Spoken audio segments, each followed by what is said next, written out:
Banana. Right, good boy. You're right. What's it called? Shallot. Right. We'll go, Jim.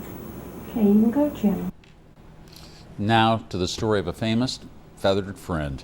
Alex, the African gray parrot, has passed on now. The talking bird gained worldwide fame. He learned more than 100 words, something like that. He knew colors, he knew some shapes, and he knew some numbers. His language abilities surprised the scientific community and really paved the way in animal language research. The most advancements were seen about birds. Dr. Irene Pepperberg worked with Alex for most of his life, some 30 years. She joins us now from Cambridge, Massachusetts, and we're sorry about your loss. Thank you so much. What did Alex really bring that was so, what made him so special? He broke all of our preconceived notions about bird brain. I think that was the most important thing that he did. You know, some people say he still just memorized the words, and it was still just his environment, the way perhaps you asked him to say something that made him reply. What do you think?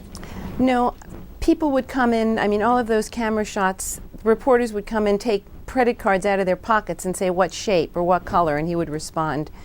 We did a lot of studies to show that he really understood the vocalizations. For example, I could show him two objects and ask him what's here, how many, what color bigger, what color smaller, what matter bigger, what matter smaller, what's same and what's different.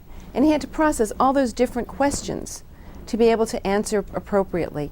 And of course I wasn't the only one. As I said, people would come in and just show things to him and he could do it perfectly. So now, in reality, people did work with him an incredible amount of time, because if you weren't working with him every day, there's somebody else was. That's right. He had interactions, and it wasn't always testing and training. And he had interactions with people 8 hours to 12 hours a day.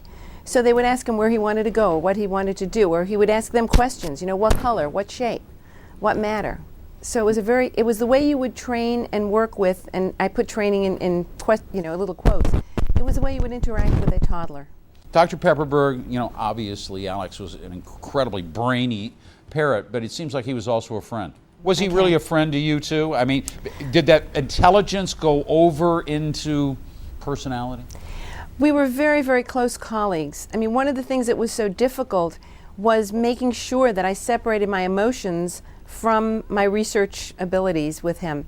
And so I refer to him as my really, really close colleague. I mean, after 30 years, think about working with a colleague for 30 years. That's the kind of relationship we had.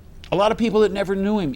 This has been the most emailed story all week on the New York Times website, I think, and certainly one of them.